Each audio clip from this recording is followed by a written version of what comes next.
Hello, my dear viewers. It's good to be with you again.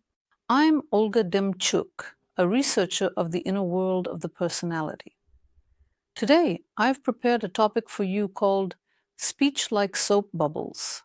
I often observe this in my work with clients and in group sessions.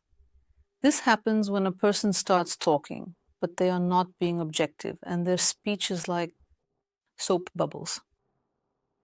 That is, there is no substance or meaning in this speech. I believe that almost every one of you has experienced that specific moment of realization, when you finally understand that this person is only saying things that sound intelligent and sophisticated, but only appear to apply to the situation. They are either just filling the air with words, as people say, or simply rambling. In other words, they keep repeating the same thing from different angles, as if it's one small thought endlessly diluted. And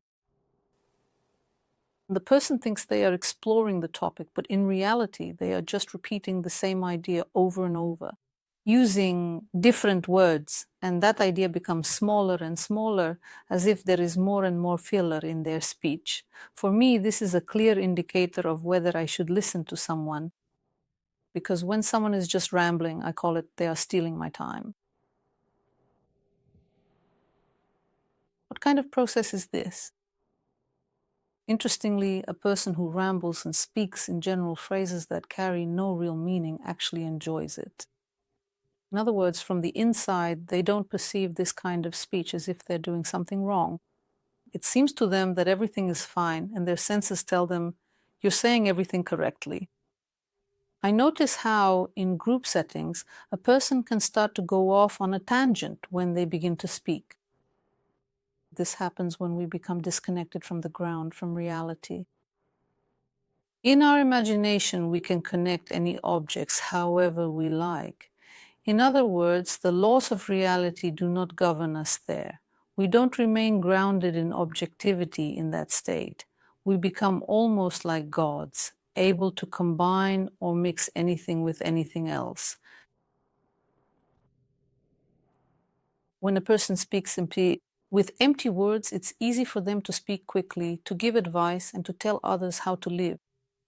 Many politicians, for example, take advantage of this by making vague, sweeping promises. For instance, they say things like, everything will work out for you, everything will be fine, I will solve your problems. This problem hasn't been solved, but I will come and solve it. And for a person who isn't used to thinking critically, they enjoy listening to this. Because it's as if I thought it would take a long time, I thought it would be difficult, but here is someone who has a quick solution. And I observe how in group sessions, when we discuss things, people are unable to be thinkers, unable to expand their perspectives. The understanding of the processes we observed during the session is immediately replaced by the mode of what should we do? They don't try to better understand what's happening through their discussion or to add more details. Instead, as soon as something is labeled a problem, they instantly look for something to say that will make them seem smart and solution-oriented. And what follows is advice like, you need to be more mindful, or it's hard to be yourself, but you need to be present in the moment. A person says this phrase, which is essentially empty, but they feel as if they've said something very wise, as if the advice to be present in the moment is something that will immediately help and solve the problem. Why does this happen? When you speak from reality, it's actually quite easy. Well, easy if you're used to standing firmly in reality yourself, to tell whether a person is theorizing or just saying something meaningless, or whether they're speaking from practical experience. For example, people who give lectures on psychology but don't have daily practice with clients find it easier to give vague advice. It seems to them that in their minds, it's quite easy to maintain personal boundaries. They think, what's so difficult about maintaining personal boundaries? People who are practitioners understand that in order to maintain personal boundaries, take a look at my video from Friday, which was released, you need to undergo a certain personal transformation so that, to begin with, you can even recognize when your boundaries are being violated. How can I defend my boundaries if I don't even understand what is violating them? And this kind of theorizing is dangerous because it gives a person the illusion that they are working on the problem, that they are exploring the issue. When we talk about something real, we are always standing with our feet in the basin of our own inadequacy. Then these words carry weight, they have substance, and they have gravity. It's difficult for a person to speak, for example, when there's a discussion in a group and we're talking about why someone didn't defend their personal boundaries.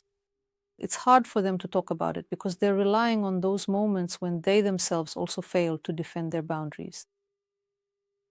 They're not speaking as someone superior, as someone who already knows and is ready to give advice, but as someone who has also walked this path. And then in their words, there is no lecturing, and they are not harsh. They treat the person who is struggling with compassion.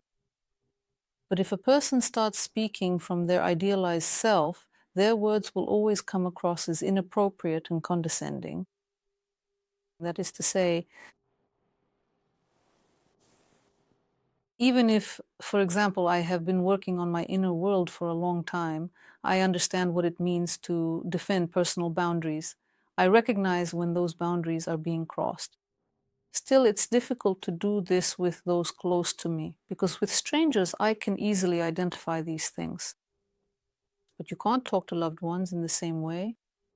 With loved ones, even when you realize that they are crossing a boundary, your loved one might not even understand what a personal boundary is. And you feel as if your hands and feet are tied, and you understand that with strangers you already can, but with loved ones you can't. You don't see yourself as someone who is able to do this. This is especially common among psychologists and really all people who do consulting. They tend to fall into this idealized state, a self that seems to have already gone through it all, knows everything, and finds it easy. Let me tell you how it is. Then a psychologist or a consultant offers another person this little box. They do not look at the whole individuality of the other person. Instead, they act by some instruction, some scheme they invented themselves, and then all the advice they give doesn't work. And many people who, for example, paid for a lecture receive some vague, unclear advice, like how to set boundaries, how to put an abuser in their place, and so on, feel even ashamed to admit to themselves that they paid for nonsense, for rubbish. And they start saying, yes, it worked for me right away, yes, that's exactly how it happens, and so on. A person who only theorizes is like that owl in an old joke. The mice come to the owl and say, we're being eaten by foxes.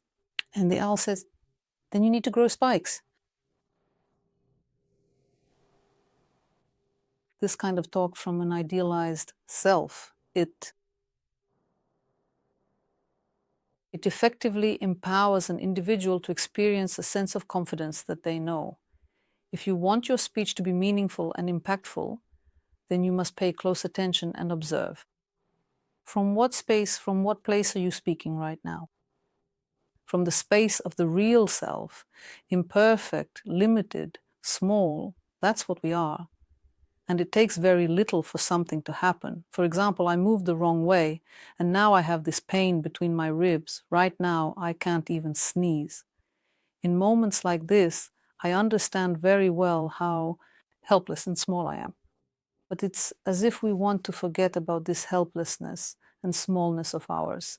And we want to believe that we are already somehow perfect, especially if we've read something on the subject. People who start studying psychology often have the impression that they already know so much. But the more you study something, the more you realize how much you don't know. The most dangerous thing, and I've mentioned this before, but I want to emphasize it again, is that from the inside, when you're carried away, when you're uplifted, when you're in a certain state of exaltation, like when Hitler delivered his speeches, it feels to you as if you're doing everything right. You feel as though you're saying something important, and that's when especially questions that challenge you, disagreement with yourself, or even someone's unwillingness to listen to you at all become traumatic. In other words, the one who is broadcasting, so to speak, does not anticipate objections, does not expect disagreement. And when a person, even when people write posts, many are afraid to write posts, to record videos, to give lectures. They are afraid precisely because their ideal, the I that will be broadcasting, will not be accepted, and there will be no admiration for it. But when you stand firmly in reality, in your own imperfections, then you speak about what you have truly experienced. And you speak not about some universal laws, but rather about your own personal experience, something you can look back at, and you rely on logic and on objectivity. When we rely on logic and objectivity, it's as if we stop being a big inflatable toy floating around and we become something small again. I don't know, a little stone figurine or a teeny tiny person. So when I listen, when I hear people reasoning in a group, when they want to discuss something, I always say you are like a giant who takes a 5-kilometer stride, immediately covering 5 kilometers in one step, and I am like a little Lilliputian running along and noticing every little detail. In other words, the ability to see all the details and to delve deeply is only possible from a place of smallness, by being small. No one wants to be small. Everyone wants things to be quick, fast, and simple. Even in the questions people ask, you can see this gigantism of the ideal self. For example, when someone says that even psychologists can't help, or they ask, do you mean you yourself don't always stand up for your boundaries, personal boundaries? So this striving for the ideal self, this ideal self where a paradise life is promised, where everything will go my way, it doesn't let a person go. And in this state, a person doesn't grow. Many people fall victim to such bloggers and lecturers who promise things will be simple, quick, and effortless, giving advice that is absolutely unsuitable and inapplicable to that person. And we like such people. Unconsciously, we are drawn to them. That's why so many people become victims, whether it's spiritual sects or cults centered around a particular individual. In a sect, there is always this hope of quickly and easily achieving what you desire. Not to delve deeper, not to become wiser, not to grow, but to listen to 2 simple pieces of advice and overcome the entire journey in just 2 steps.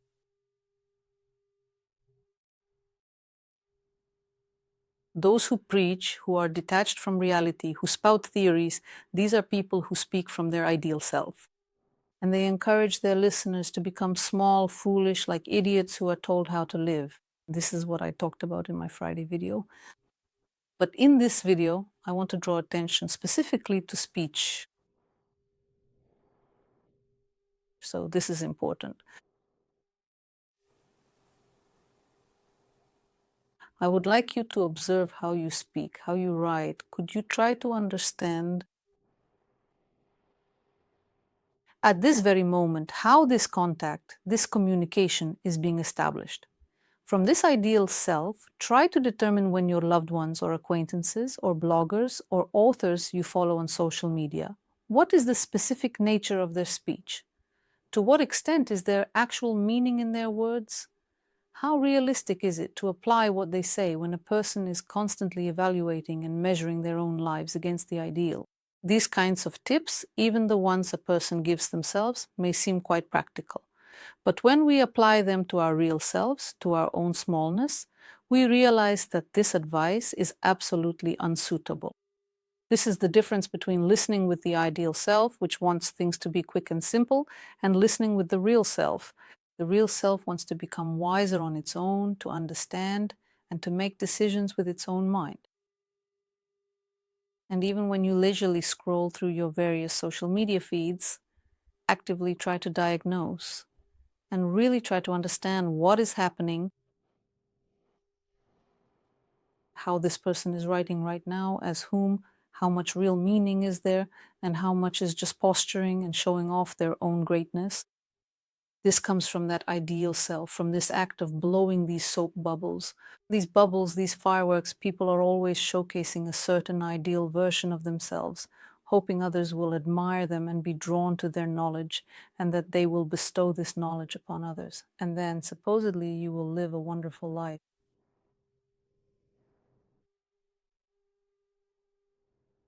In my opinion, special attention should be paid to your own speech, especially for those who provide consultations, such as psychologists or doctors.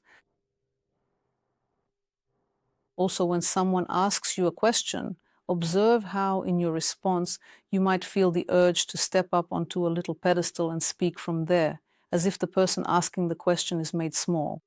And immediately you want to become bigger and explain. You want to, as quickly as possible, believe that I have solved all my problems and that I am finally perfect. As I already mentioned in the video for sponsors, this illusion that I have solved all my problems, that they are not inherent to me, only creates blind spots. So I will say goodbye for now and invite you to get the self-reflection webinar recording. The link is in the description. There we will learn together. We will practice understanding what happens in the interaction between you and yourself. I am saying goodbye to you. I am grateful for your support of my YouTube channel. See you soon.